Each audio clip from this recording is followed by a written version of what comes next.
As if getting good grades and doing well on the MCAT wasn't hard enough, you also need to make sure that you have your extracurriculars dialed in to be the most competitive pre-med that you can be. But again, be cautious not to fall into the all too common checklist mentality when it comes to approaching your extracurriculars. Before getting into the nitty-gritty, realize that there is no magic bullet. Each student is going to pursue different extracurriculars based on their interests, strengths, and weaknesses. Beyond the traditional extracurriculars, I was also on a competitive dance team for 4 years. I led a design group, and I pursued other interests not related to medicine. And not surprisingly, my interviewers were much more excited to talk about these unique experiences than just another clinical volunteering experience. Some of my friends were on college sports teams. One of them even started a very successful longboarding club at his school.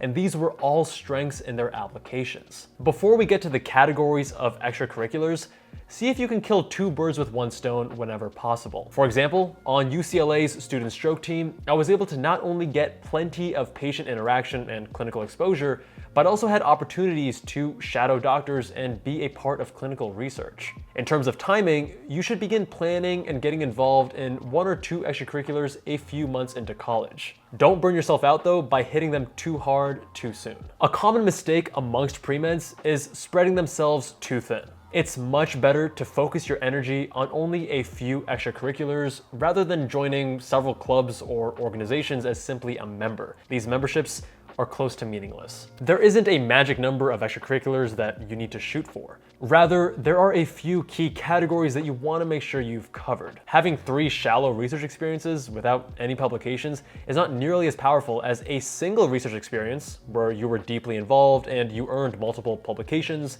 abstracts, and presentations. It's also impossible to accurately predict your trajectory with every single extracurricular. There are certain organizations I joined where I found myself less enthusiastic after a few months, and ultimately I dropped them. The reverse happened too, where I found myself much more committed and excited than I initially expected, eventually working my way up to a leadership position. If you're particularly interested in a specific medical school, you should research what their minimums are in terms of categories of experiences and minimum hours. What we'll outline here are the best practices. It's generally more important to hit the categories and have deep experiences than it is to worry about the exact number of hours. Let's start with community service. Programs will have various minimums, but we recommend you aim for at least 150 hours or more within the past 4 years to be competitive. If you're able to, try hitting closer to 200. Next, shadowing. To be seriously considered, you should have at minimum 20 to 30 hours of shadowing, although we suggest you aim closer to 50 to 75. While not required, it is preferred that you shadow physicians across 2 or 3 different specialties rather than just one.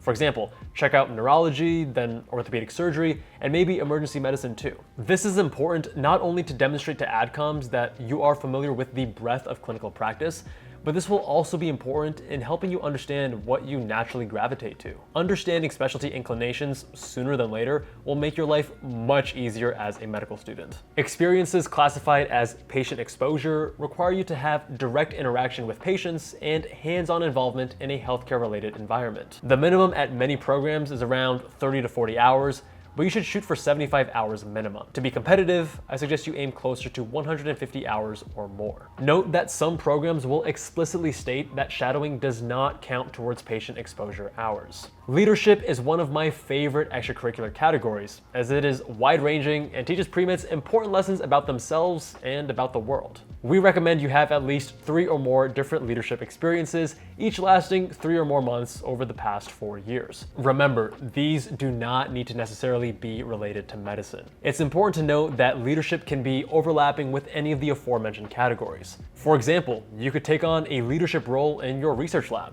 Let's say you help lowerclassmen who are new to the lab develop their research skills and their projects. Or alternatively, you could take on a leadership role in your hospital volunteering program. Research is a unique extracurricular in that if you do it right, it can truly set yourself apart from other pre-meds and give you an edge, particularly when you apply to top-ranked institutions. You don't necessarily need any publications to get into medical school, but having 1 or more years in a single research lab is advised. If you're able to secure publications, abstracts, or presentations, your application will be in a much better position. Research is foundational to the field of medicine. It's what allows us to continuously improve patient care, and it is the basis for determining what diagnostic or therapeutic interventions to use. Although not every physician will necessarily also be a researcher, I urge you to get some exposure and see if it's something that interests you. Note that impressing your research PI is also often a good source of a strong letter of recommendation, which can highlight similar qualities to getting publications.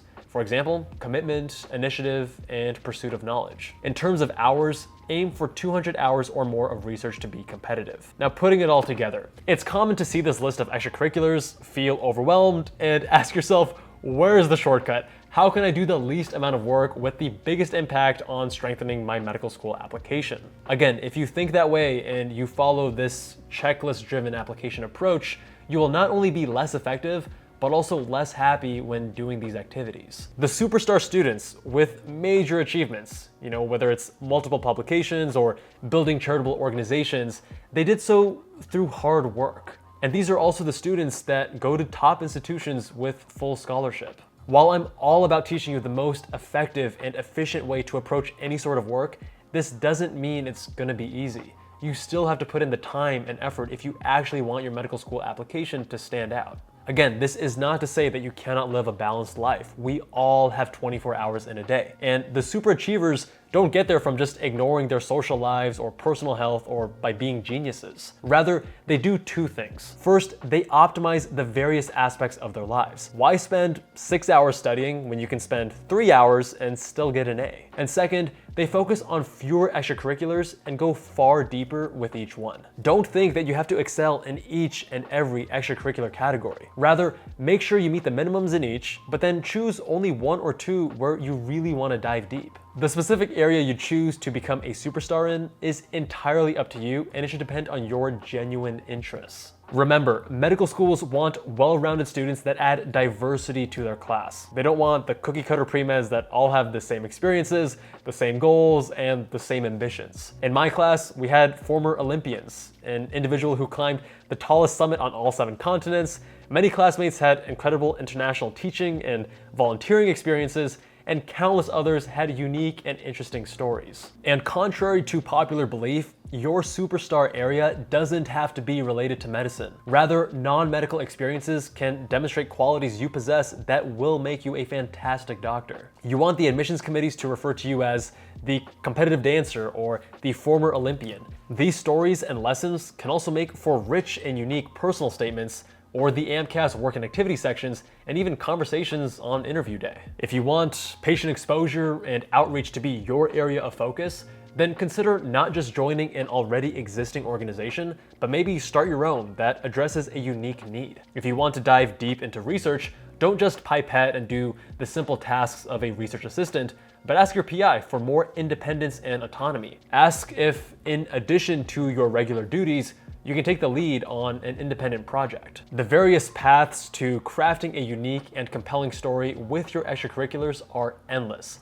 but the end result is the same: multiple acceptances and scholarships to top medical schools.